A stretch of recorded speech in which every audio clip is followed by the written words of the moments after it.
Hagamos al hombre a nuestra imagen, conforme a nuestra semejanza.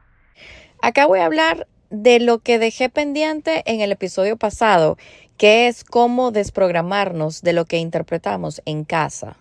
Porque bueno, ¿y por dónde se empieza todo este proceso? No importa, en este caso, si eres hombre o mujer para esta respuesta, porque para ambos aplica. Comenzar el proceso de desprogramación es sumamente primordial e importante, porque que tú seas diseñado hombre y no entiendas cómo utilizar tu masculinidad es una programación. Del mismo modo, si nosotras las mujeres no entendemos nuestra feminidad, es del mismo modo una programación. Una programación tan incoherente como que un hombre se pregunta cómo funciona su genital, o como si una mujer también se pregunte cómo funciona nuestro genital.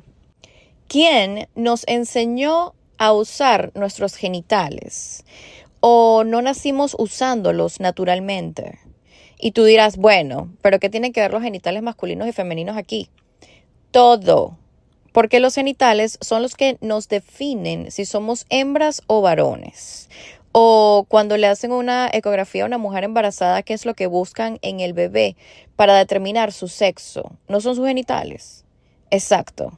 Ahora, ¿te acuerdas cuando te conté que Dios me había mostrado en la práctica de la olla que dejé montada y me fui a caminar? Bueno, ¿cuál fue la enseñanza de ese día? Que las creencias es lo que yo creo y que la verdad es la verdad, probada a la luz de todo ojo sobre la faz de la tierra, porque la verdad tiene recibos irrefutables y claros como el agua cristalina del mar. Entonces, el recibo de que yo soy varón o hembra, ¿dónde lo encuentro? En mi entrepiernas. Y de nuevo, no solo los veo yo, lo podrían ver todas las personas sobre la faz de la tierra si yo quisiera probarles que yo soy mujer, ¿cierto? Y lo mismo aplica para el varón. ¿Dónde está el recibo de que eres un varón? Entre tus piernas. Ahora bien, esa es la verdad. Y de nuevo, ¿cómo lo sabemos? Porque tiene recibos irrefutables. Ahora, si yo veo mi entrepiernas y veo que tengo un genital femenino, pero en mi mente, ¿te acuerdas de mi amiga número 5? Ajá. Si en mi mente yo creo que soy algo distinto a lo que estoy viendo y tocando, entonces eso es solo una creencia mía que vive en mi mente y que nada más yo me la creo. Entonces, para responder la pregunta de cómo podemos desprogramarnos, se empieza por ahí, haciendo conciencia de que lo que yo creo no es la verdad, sino solo una creencia que mi amiga número 5, mi mente, diseñó para que yo sobreviviera. Y como aún no he salido conscientemente del modo de supervivencia, entonces sigo operando bajo la misma creencia o la misma programación. Ahora, pero ¿dónde y cómo empezó toda esta programación? Te estarías preguntando de pronto en este momento. Y sí, fue en la infancia. En esa etapa de mi vida de la que preferí no hablar por muchos años, que preferí no recordar o que viví ignorando, que quise borrar u olvidar o peor aún, esa etapa de la que solo muchas veces quise quedarme con solo lo bonito y lo demás lo rechazaba, etcétera, etcétera, etcétera. Ahí, justamente ahí, en todo lo que yo interpreté de las acciones de mis cuidadores, de mi entorno, de mis hermanos, de mis familiares, del país en donde nací y todo lo que me conforma externamente sin excepción y que empecé a guardar en mi subconsciente como única forma cierta y posible de supervivencia que existe. Y aunque esa información es simplemente un manojo de creencias no ciertas, mi mente primitiva o subconsciente no lo entendía así, porque su función, como conté en un episodio pasado, es mantenerme viva. Y prueba de ello es que estoy aquí, que sigo aquí viva. Es literalmente como que yo le preguntara a mi subconsciente que me mostrara un recibo de que la información que él tiene guardada dentro es cierta y él me lleve a la conclusión de que sigo aquí viva. Por eso es que a veces o la mayoría de las veces, es tan difícil refutar una creencia y lograr ver la verdad. Porque la prueba de que la información que está en el subconsciente funciona es que estoy hoy viva aquí.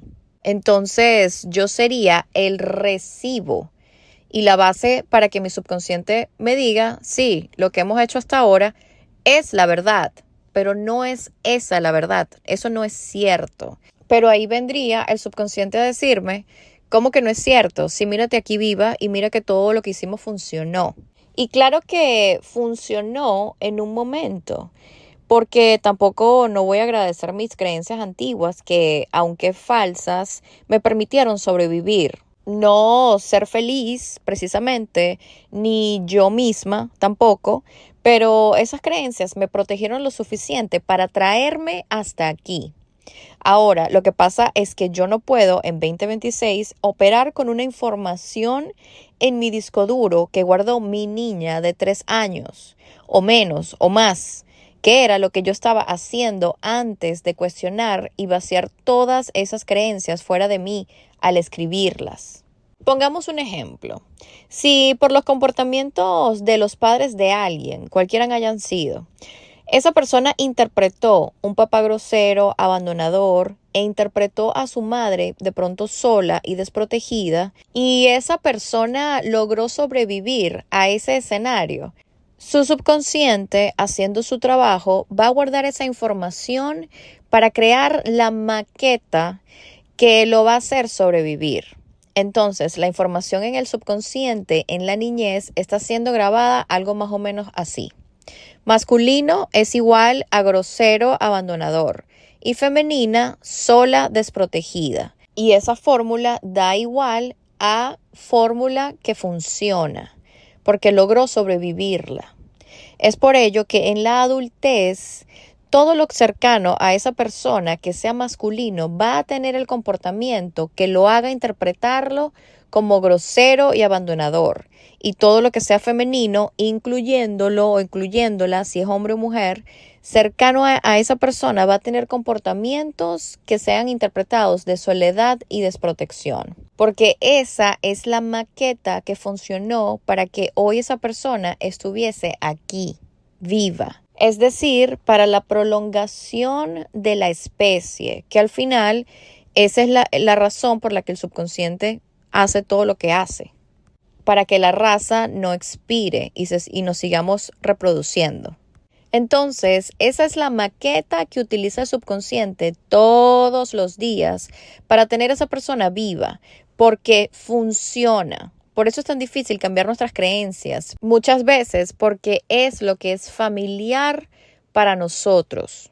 Y por eso muchas veces, o en la mayoría de las veces, no podemos salir de círculos tóxicos, porque crecimos en un círculo tóxico y esa información está guardada en la maqueta que nos hizo sobrevivir. Entonces, sí, estás en un círculo tóxico y lo sigues repitiendo durante años.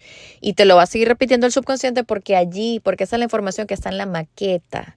Y eso fue lo que te hizo sobrevivir y te hace sentir familiar, aunque conscientemente y ya en la adultez no te haga sentido pertenecer a ese tipo de grupos tóxicos o de ambientes tóxicos.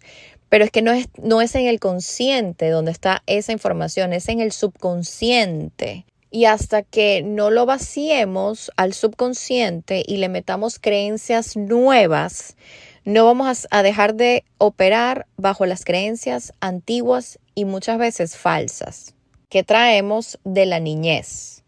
¿Y por qué te doy toda esta vuelta?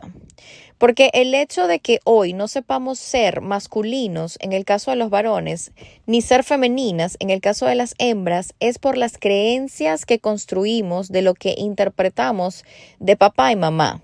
Y de lo que papá y mamá interpretaron de su papá y su mamá y así toda la línea hacia atrás. Y lo que hicieron, sin juzgarlos, fue traspasar esa maqueta o fórmula de generación en generación, porque así fue como funcionaron las cosas.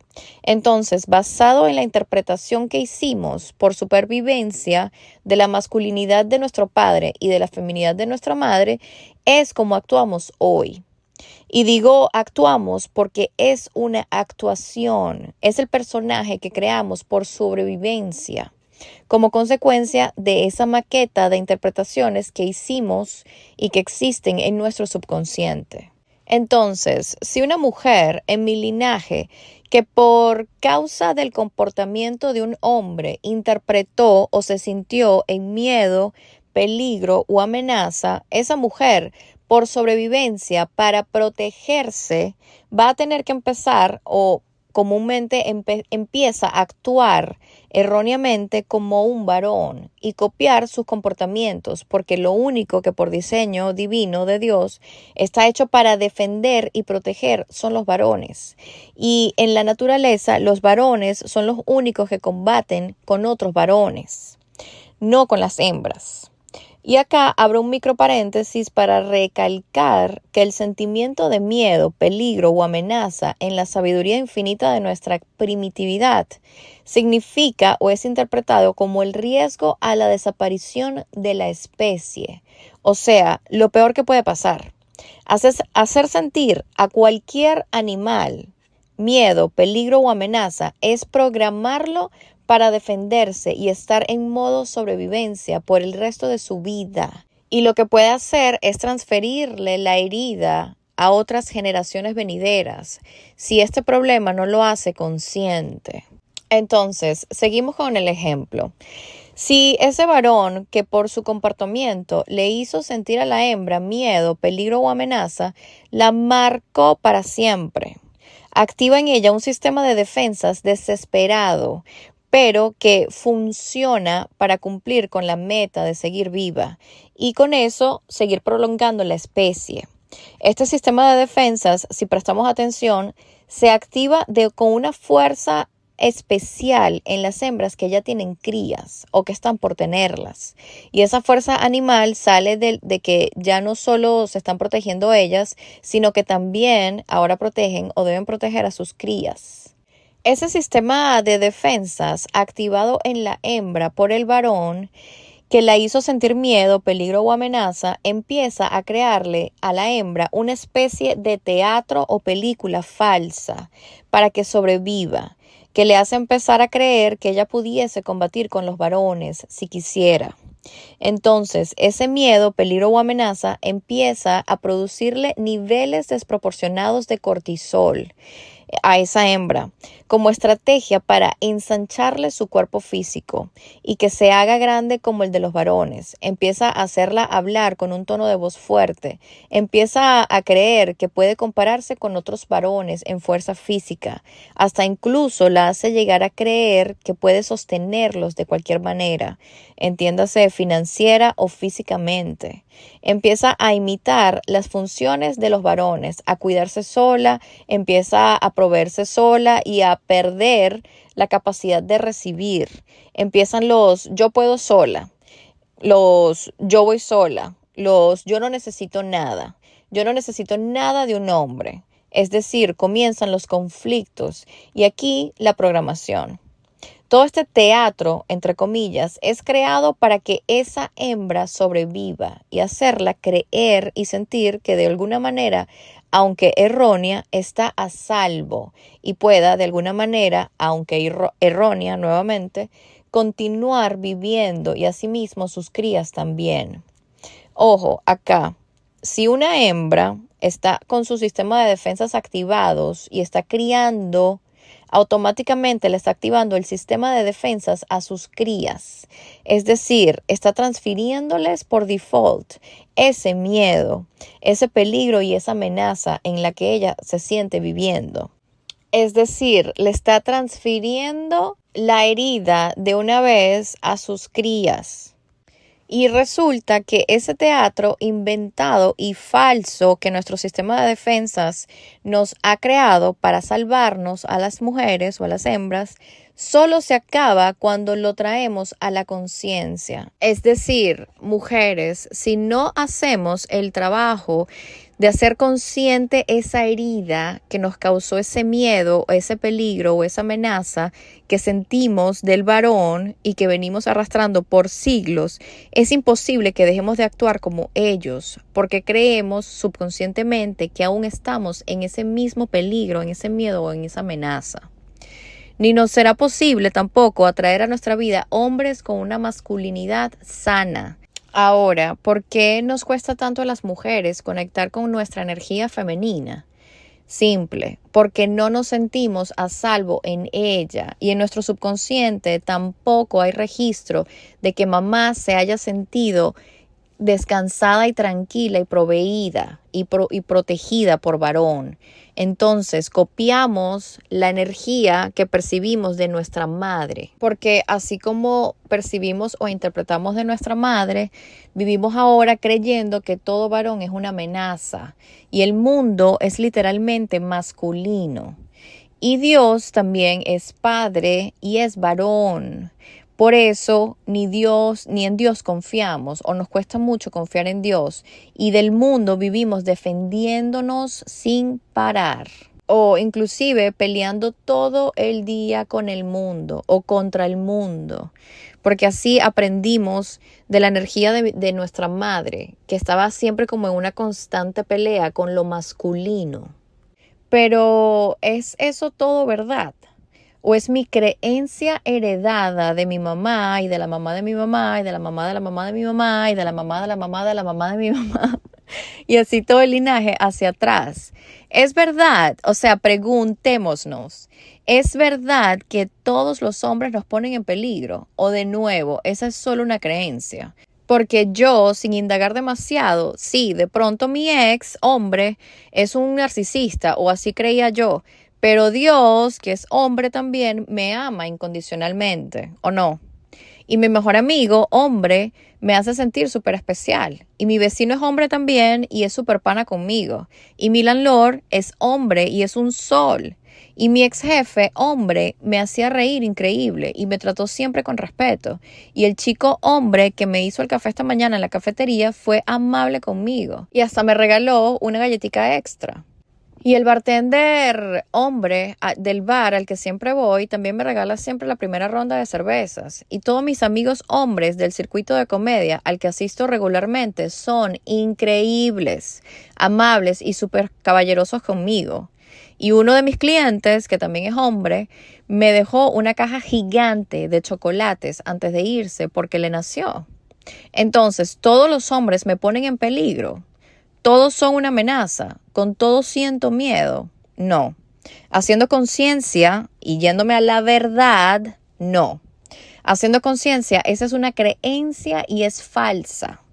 Porque la verdad es que todos esos varones maravillosos que acabo de mencionar son el recibo de la verdad. Y son los que me prueban a mí misma que lo que creo de los hombres no es cierto. Y mi ex narcisista es solo un hombre de la lista de hombres que acabo de mencionar. ¿Lo ves? Claro que por la cercanía del vínculo con mi ex, ese ex narcisista es el que logra programarme o removerme la herida, porque es con quien siento la amenaza, el miedo o el peligro realmente. Y entonces querrá eso decirme que son los hombres con los que tengo vínculo cercano los que me programaron. Pero aquí viene otra capa más, porque, y esta es un poco complicada de explicar, pero a ver si lo logro. Porque si las mujeres de mi linaje son masculinizadas, entonces quiere decir que los hombres fueron feminizados. Y esto quiere decir que la interpretación que hice de lo que tenía que ser femenino ahora es lo masculino. Y lo que tenía que ser masculino era lo más femenino. O sea, un completo desastre. Y aún así, en ese desastre energético sobrevivimos. Esto lo digo porque habemos mujeres que buscamos a los hombres con características más hacia nuestra madre. ¿Por qué? Porque fue nuestra madre digamos, la figura fuerte dentro de la casa. Es decir, la masculinizada dentro de la casa. Entonces, cuando buscamos masculinos con las características o que tengan las características de nuestra madre. Y de pronto no tanto las características o lo que interpretamos de lo masculino de nuestro padre. En fin, mi recomendación acá para desprogramarnos es empezar a escribir, que ya lo he dicho en varios episodios. Si sientes que estás metida en una relación tóxica que te es familiar y por eso no te puedes salir de esa relación tóxica, busca en tu maqueta. ¿Qué fue lo que interpretaste tú de tu casa que estás repitiendo? Que tú dices, bueno, aquí no quisiera conscientemente estar, pero siento que de por dentro me siento como que aquí pertenezco. Y es por eso, porque tu subconsciente te está mostrando o está repitiendo fuera de ti hoy día esa maqueta o esa casa en donde creciste. Entonces agarra lápiz y papel y ponte a escribir todo lo que interpretaste sin asco, porque eso no se lo vas a mostrar a nadie. Este es tú, Dios y toda tu oscuridad. Ojo, haz siempre este trabajo de día. Nunca traigas oscuridad a la noche, porque eso es como traer arena a la playa. Es innecesario. No trabajes oscuridad en la noche porque la noche no es para trabajar oscuridad. La noche es para descansar. La noche tiene un poder amplificador y ensordecedor si lo agarramos por el lado incorrecto. Entonces, si la noche es amplificadora, amplifiquemos el descanso, la paz y el estiramiento y la relajación. No traigamos los traumas a la noche porque te los va a amplificar y puedes tener pesadillas, puedes tener miedo, si trabajas algún vacío, te vas a sentir más vacío. Si trabajas algún duelo o alguna pérdida, la vas a sentir muchísimo más. La oscuridad o los traumas y todo este trabajo se hace bajo el sol. Asegúrate de que sea de día, porque el día es para trabajar la oscuridad. Y de nuevo, no escribas solo lo bonito y lo chévere. No, empieza a sacar oscuridad, lo que no te gustó, lo que interpretaste, lo que viste que estaba mal hecho, todo, ojo, esto es sin juzgar, ¿no? Pero es lo que tú interpretaste para empezar a vaciar ese subconsciente y empezar a meterle información real, información de verdad, información que te gusta, información que te beneficia, información donde ya entiendas que no quieres más esos círculos tóxicos y viciosos y esas relaciones de irrespeto y de peleas y de violencia y de angustia y de hombres feminizados o relaciones en donde tú tengas que masculinizarte porque eso fue lo que interpretaste y eso fue lo que te hizo sobrevivir y por eso ahora el subconsciente te quiere mantener en esos círculos. Para tú salirte de esos patrones, de esos círculos, de esas relaciones tóxicas, de nuevo, tienes que vaciar y ver de dónde llegó el problema. Y creo que acá también puedo añadir que es por eso muchas veces que las afirmaciones y la información extra positiva que estamos buscando no entra y no cala dentro de la mente todavía y es muy difícil sostenerla. Y es porque la mente está llena de información y no entra más información, porque la creencia falsa es la raíz. Y si no sacas esa raíz, no va a crecer una rama buena nueva. Entonces hay que ir primero a sacar raíz por raíz, creencia por creencia. Y ahí es donde, cuando tengas ese piso limpio de esas raíces, entonces tú puedes echar semillas para que nazcan nuevos frutos y nuevas ramas. Así es el proceso. Anyways, este episodio se me hizo larguísimo, me extendí un poco. Espero que se haya entendido. Y bueno, el próximo episodio seguimos, ¿ok? Acuérdense de suscribirse, por favor, y darle like al video si te ayudó de alguna manera. Muchas gracias y nos vemos el próximo episodio. Y vio Dios que la luz era buena, y separó Dios la luz de las tinieblas.